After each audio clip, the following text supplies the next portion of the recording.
bafethu Kaizer Chiefs iseghostini. Lose players i4 then ngathi khona number 5 iplayer eluziweyo I think after the weekend. Small was injuries and the players bezidlala regularly is ayizo squad players. Before singene up nje ngicela ama-chat aqala udibane content nale video acofe usubscribe video information khona every day. So yeah, amakhosi aseghostini bafethu in terms of like injury because kusehleli team engenayo like i-depth kakade. Squad sakhona if ikhona players adlalayo eteamini ibench ayikho bona man yayibona mo-Sundowns noLorlando Pirates bazi kwephi level le-SuperSport United even Cape Town City. So yeah, makhosi ingathi chelo ipapa Kaizer Chiefs majita andiyangicinga ntoni na but uzwane ni-Chiefs engathi bachelo ipapa. Uqala player injured le list ukhama Billiat but yeah khona abantu abathetha ngewiba Billiat uchayile akusekho into yakhe akho loo nto manapha andiphikisa nalona Billiat usegrand qha ismoko be-Chiefs bingenayo equality iplayer uBilliat angakwazi ulinka nazo odlala phaa as attacking midfield. Ayo center forward for uBilliat. Chiefs umchita uyasacrifice Kaizer Chiefs umadlala center forward because Chiefs anayo center forward. Billiat attacking midfielder, central attacking midfielder, number 10. Ukwazi ulinka ne-striker esimnandi, number 11 umnandi, number 7 umnandi abakwazi ulawe drifter phakathi amadlala wide. Chiefs idlala nge-wingers ingenayo ne-center forward emnandi. So yeah, yekani se udelela uBilliat machita respect. So yeah, Billiat kuse injured wenze i-operation umchita uzaba out for season yonke. Yeah, and then right back ezithu ze-Chiefs ingwenya futhi ezibalulekileyo apha kula team. Frosler yeah ibhoza ye-crosses nelawe ne-calm yaphola mosiposition so zibone ngathi under pressure kwathini injured mjita thing uthole i-dislocate ijaw ya uyaclasha noNgezana siya nzani uyaclasha noNgezana le game ye-Royal AM ne yeah dislocate ijaw ulawe u-Frosler uzaba out for I think 3 to 4 weeks.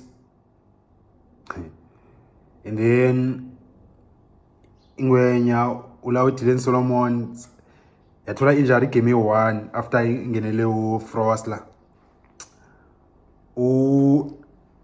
Ulawe uSolomon uthole dislocate shoulder yena so is freak injury zoyi-2 is umjita uzaba out for I think 4 to 6 weeks.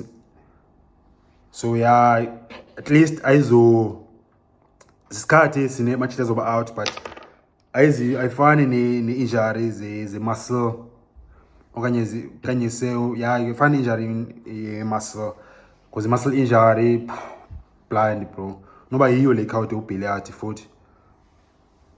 So yeah out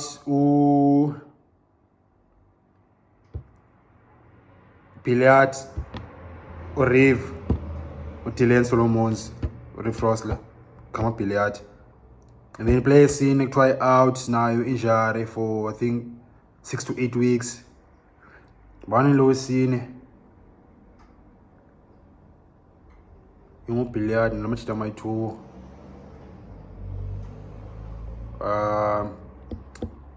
dakhumula bingibani man was it kama Billiat or Frosler no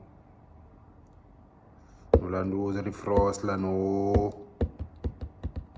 Dylan Solomon bano sine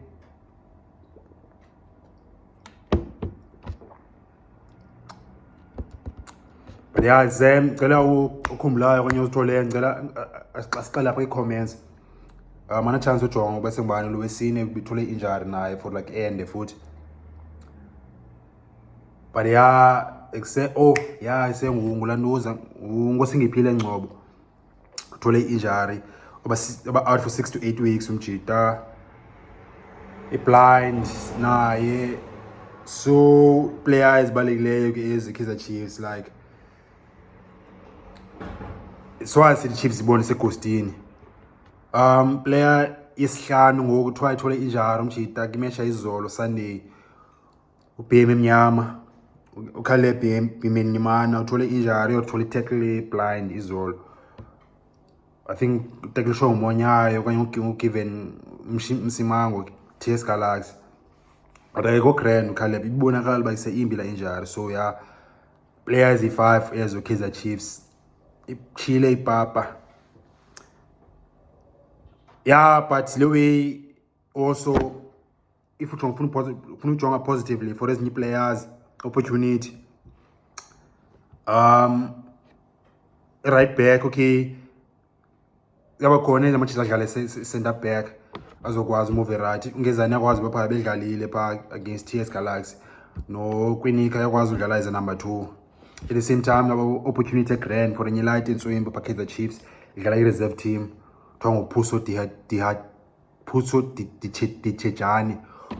Dichejani mnandi umjita opportunity nansi fikile. Opportunity also for ulanduza light umduduzi shabalala simbonile izolo sibonakalisa mtshana against TS Galaxy ba unayi ability uNtswembu uza replace ngosingiphile Ngcobo.